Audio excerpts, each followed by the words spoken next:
Merci. Bonjour à tous. Je vais effectivement vous parler de formation chirurgicale, mais auparavant, j'aurais voulu qu'on se replace dans un autre contexte. Imaginez que vous êtes dans un avion, vous venez de prendre place dans cet avion, et le message du commandant de bord arrive. Mesdames, Messieurs, bienvenue à bord. Le commandant vol de nuit par exemple, vous souhaite la bienvenue à bord. C'est la première fois qu'il prend les manches de cet avion, qu'il prend les commandes de cet avion. Mais auparavant, il a beaucoup regardé ses collègues piloter pendant de nombreux mois. Et donc, il vous souhaite un bon vol et une bonne chance. Voilà, vous imaginez un petit peu dans quel état vous pouvez être, pensant que ce commandant de bord donc, va prendre les commandes pour la première fois. Heureusement, les choses se passent différemment et heureusement pour nous, depuis longtemps, existent des simulateurs de vol qui permettent à ces pilotes d'apprendre les gestes pour pouvoir piloter en toute sécurité et nous conduire en toute sécurité. Comment ça se passe en matière de chirurgie et de formation chirurgicale ? Commençons déjà par la chirurgie humaine.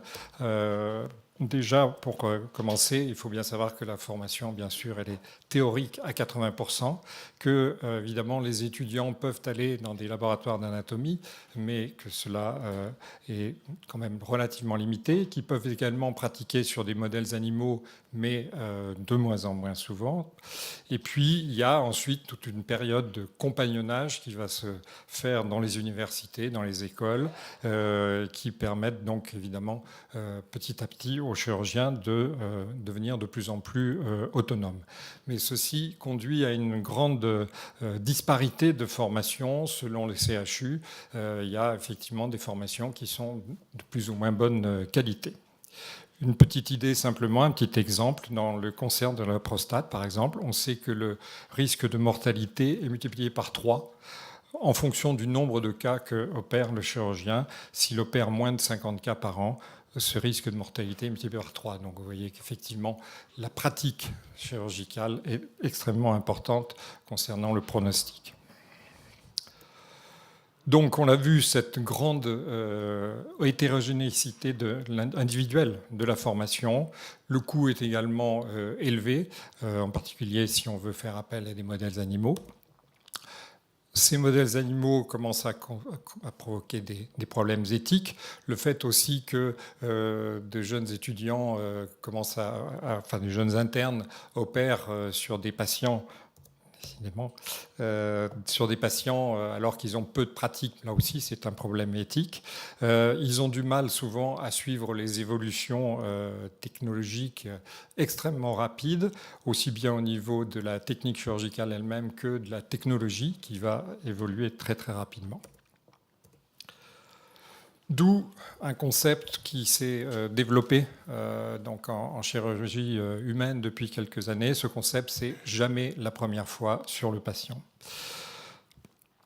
Et pour cela, bien évidemment, on a suivi l'exemple de l'aviation. Et c'est une solution qui est fournie par la simulation. La simulation, c'est bien sûr le remplacement des patients réels par l'imagerie. L'apprentissage, à ce moment-là, est bien entendu beaucoup plus continu et surtout, il procède de ce principe de la répétition et puis de l'apprentissage par l'erreur également. Ça permet d'avoir une grande harmonisation de la formation. Ça permet également de faire des certifications comme ça l'est dans l'aviation. Ça permet de répondre aussi, bien sûr, à toutes ces considérations éthiques, à la fois humaines et animales.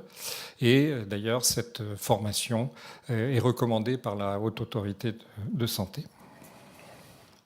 C'est un concept qui s'est développé, bien sûr, dans le monde entier. tout d'abord aux États-Unis particulièrement. Il y a environ 25 à 26 centres qui ont développé cette technique de formation, à chaque fois avec des spécialités particulières dans chacun des centres. Mais enfin, c'est quand même, ça ne concerne pas encore tous les États. Vous voyez qu'il y a des États qui sont beaucoup plus représentés que d'autres. Il commence à y avoir une structuration en réseau de ces formations, mais donc c'est effectivement une réalité aux États-Unis. En Europe, bien sûr, les choses aussi se sont développées de plus en plus. Il y a là aussi, bien entendu, une répartition qui est très, très hétérogène, avec des moyens financiers qui sont très, très inégaux selon les pays, bien sûr. Et il n'y a pour le moment aucune structuration de ces réseaux.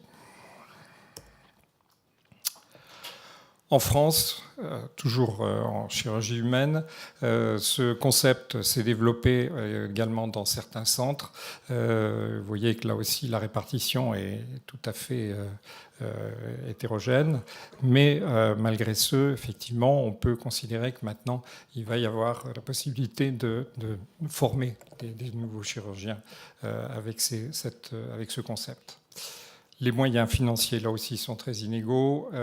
Les équipements sont très disséminés. Et il y a une concurrence, heureusement, qui se développe de plus en plus. Et donc, tous les espoirs sont permis. Je voulais juste insister un petit peu plus sur une de ces structures que j'ai la chance de bien connaître, et qui est l'école de chirurgie de Nancy, qui a été créée en 2006 et qui donc comporte un plateau technique extrêmement important, un plateau technique de 1200 mètres carrés avec surtout un matériel extrêmement important, matériel de pointe, des simulateurs, des robots, etc. Et qui surtout a la particularité d'assurer une formation dans de multiples spécialités, ce qui n'est pas le cas de toutes les autres structures. Et actuellement, on est à plus de 1600 participants. Donc en 2016, on est largement au-dessus de ce chiffre maintenant. Très rapidement, on présente l'organigramme, surtout pour parler de Yuan Tran, qui est le directeur scientifique de cette structure, et qui donc est un médecin, mais qui a eu vraiment la gentillesse d'ouvrir les portes de cette école de chirurgie aux vétérinaires, et en particulier avec l'AVVAC, et je vais en reparler. Mais donc c'est une opportunité qui nous est offerte effectivement de pouvoir bénéficier de ce plateau technique qui est, je vous l'ai dit, qui est multidisciplinaire, qui permet de faire des formations donc, dans différents domaines avec vraiment des technologies extrêmement innovantes. Il y a également de la recherche et en particulier dans tout ce qui est chirurgie mini-invasive qui est, on le sait bien, certainement l'avenir de la chirurgie robotisée également, la chirurgie hybride, c'est-à-dire la chirurgie qui fait intervenir en même temps que le chirurgien de l'imagerie pendant la chirurgie. Donc toutes ces techniques font effectivement évoluer très, très rapidement. Et donc le docteur Tran est persuadé que les vétérinaires ont un rôle à jouer. Et donc c'est pour ça qu'il nous a ouvert très largement les portes de son école et que nous avons pu signer un partenariat donc, entre l'AVVAC et l'école de chirurgie de Nancy. En ce qui concerne la chirurgie vétérinaire, ce concept, évidemment, on n'en est pas encore tout à fait là, puisque la situation actuelle, au niveau de la formation initiale, est là aussi très hétérogène. Elle varie beaucoup suivant les écoles, suivant aussi les individus, bien sûr, qui auront la chance ou pas d'avoir un compagnonnage plus ou moins important durant leur formation initiale. Au niveau de la formation continue, la plupart du temps, cette formation continue, elle est très théorique. Et il y a très peu de formations pratiques qui soient offertes aux vétérinaires. Quand il y a des formations pratiques, la plupart du temps, elles ont lieu sur des modèles animaux. Et là aussi, le problème de l'éthique se pose, et il se pose de plus en plus pour l'avoir vécu encore récemment.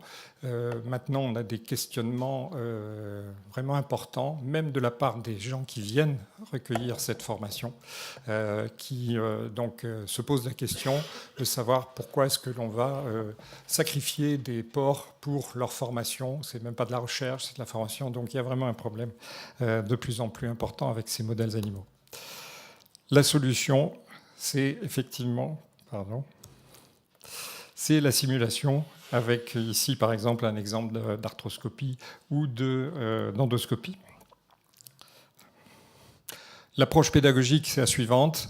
D'abord une approche théorique, bien sûr, avec du présentiel la plupart du temps, mais aussi avec du compagnonnage numérique. Il y a maintenant aussi, bien sûr, des possibilités avec l'imagerie que l'on n'avait pas auparavant. Ensuite, un enseignement pratique, mais sur simulateur, donc ici en chirurgie robotisée. Et puis enfin, effectivement, la possibilité de pratiquer sur des modèles animaux.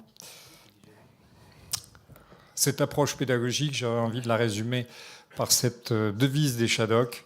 En essayant continuellement, on finit par réussir. Et donc, plus ça rate, plus on a de chances que ça marche. Effectivement, dans la démarche de l'apprentissage chirurgical, on a tout intérêt, effectivement, à faire des essais, de faire des erreurs et de les corriger. Ce partenariat VAC École de chirurgie, ça se traduit par actuellement 4 formations. Une formation en chirurgie cilioscopique qui se produit avec Éric Monet, qui est sur 2 jours. Il y a donc un cours de base et un cours de chirurgie avancée. Également une chirurgie arthroscopique avec le docteur Jean-Guillaume Grand. Une formation en endoscopie respiratoire et digestive avec votre serviteur. Et puis une formation en chirurgie ophtalmologique avec donc Thierry Azoulay qui apprend la chirurgie de la cataracte en particulier. Voilà, le futur proche maintenant, c'est celui-là. Ces formations vont se développer de plus en plus. Je vous ai parlé de chirurgie mini-invasive. Il est certain qu'il va y avoir des grandes évolutions sur ce plan-là. Au niveau de la chirurgie virtuelle, il est certain que pour le moment, nous manquons de modèles virtuels animaux, que la plupart des modèles qui sont à notre disposition actuellement sont des modèles humains, mais avec les techniques d'imagerie qui se développent très rapidement, on peut penser qu'on va avoir des modèles virtuels animaux très très rapidement. On a également des possibilités de blocs opératoires virtuels en 3D qui permettent aussi donc des manipulations comme si on était dans un bloc opératoire réel. Et puis, il y a aussi effectivement cette